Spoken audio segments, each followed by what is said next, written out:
السلام علیکم ورحمۃ اللہ تعالی وبرکاتہ۔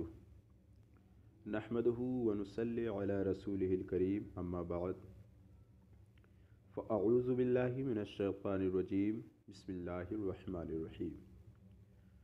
ضیاء القرآت کا درس نمبر 12 پیش خدمت ہے۔ اس سے پہلے کے سبق میں ہم لوگوں نے پڑھا تھا کہ جب دو ساکن کا اجتماع ہو تو وصل کیسے کیا جائے گا، یعنی دو اجتماع ساکنین کے وقت وصل کرنے کا کیا طریقہ ہونا چاہیے، حرف کو گرا کر یا پہلے حرف کو کسرہ ضمہ دے کر وغیرہ وغیرہ۔ ساتھ ہی ساتھ مصنف علیہ رحمہ نے کیا تھا کہ اقتلو، یہ دیکھیے اقتلو سے شروع کیا جاوے تو اقتلو کے حمزہ کو پیش دے کر پڑھنا چاہیے، اگرچہ حمزہ پر پیش لکھا ہوا نہیں ہے۔ تو حاصل کلام یہ ہے کہ یہ جو حمزہ ہے یہ حمزہ وصل ہے، یعنی حمزہ دو قسموں پر ہوتا ہے، ایک ہوتا ہے قطعی، ایک ہوتا ہے وصلی۔ قطعی ہے تو وہ کبھی حذف نہیں ہوگا، کبھی گرے گا نہیں، اور جو وصلی ہوگا وہ حالت وصل میں گر جائے گا۔ تو اب یہ حمزہ جو واقع ہوتا ہے یہ تینوں کلموں پر واقع ہوتا ہے۔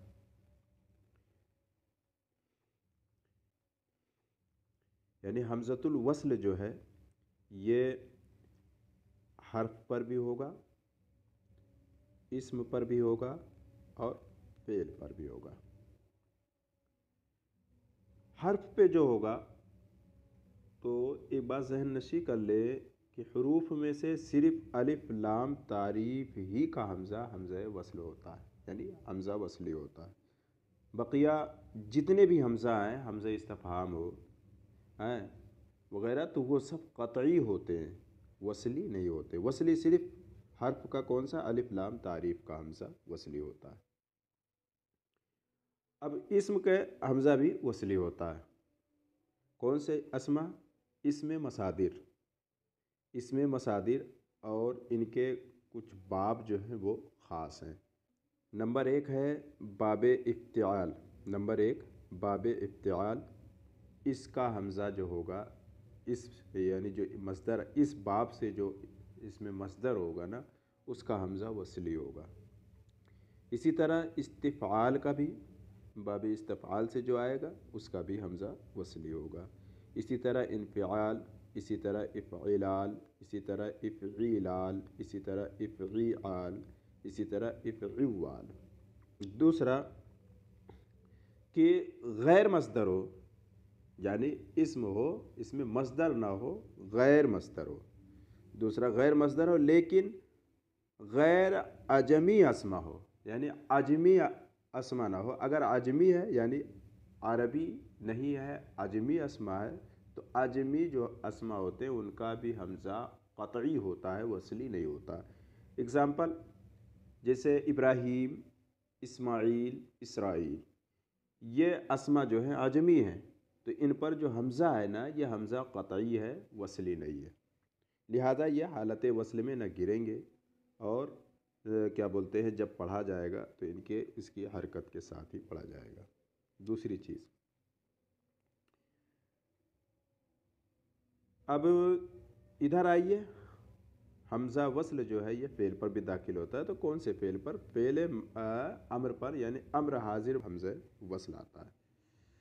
اور فعل ماضی میں بھی جو حمزہ ہوتا ہے وہ حمزہ وصلی ہوتا ہے، لیکن یہ علاوہ لکھا ہوا ہے، لکھنے میں تھوڑی کتابت میں غلطی ہو گئی ہے۔ علاوہ باب افعال، یعنی باب افعال سے ماضی جب آئے گا تو وہ جو حمزہ ہوگا ماضی کا وہ قطعی ہوگا، شاید کہ آپ سمجھ گئے ہو، یعنی فعل ماضی کا جو حمزہ آئے گا وہ وصلی ہوگا، لیکن باب افعال کا جو آتا ہے وہ حمزہ جو ہوگا وہ حمزہ وصلی نہیں، قطعی ہوگا۔ अब इतनी बात समझ गए हैं तो अब ये भी जान लेते हैं कि हमज़ा पर जो हमारा टॉपिक था, जो मौजू था, असल मौजू हमारा क्या था कि हमज़ा को ज़म्मा क्यों दिया, क्या रूल था, या क्या बोलते हैं कसरा देकर पढ़ेंगे तो क्या कब पढ़ेंगे, किस कलिमा पर किस हमज़े वस्ल पर कसरा दिया जाएगा, या फ़तहा देकर पढ़ेंगे तो किस पर। तो ये बात ज़हन नशी कर ले, हरूफ हर्फ का जो हमज़ा है हमज़े वस्ल, यानी अलिफ लाम तारीफ़ का जो हमज़ा वस्ल है ना, ये हमेशा मफ्तूह पढ़ा जाएगा। इसमें मसादिर का हमज़ा वस्ल हो या गैर मसादिर का हमज़ा वस्ल हो, ये हमेशा क्या बोलते हैं मकसूर ही पढ़े जाएंगे। अब ये फ़ेल के मामलात में जो है इसका एक रूल है, कायदा बताया गया है। वो कायदा ये है कि तीसरे कलिमा को देखेंगे, अगर तीसरा कलिमा मफ्तूह है या मकसूर है तो हमज़ा को कसरा देंगे, अगर तीसरा कलिमा मज़मूम है तो हमज़ा को पेश देंगे। जैसे अन्नास, इसमें यह हमज़ा जो है ना हमज़े वस्ल है। क्यों हमज़े वस्ल है? क्योंकि अलिफ लाम तारीफ़ का हमज़ा है। और अलिफ लाम तारीफ़ का भी अभी हम लोगों ने पढ़ा कि अलिफ लाम तारीफ़ पर जो हमज़ा आता है वो हमज़ा वस्ली होता है।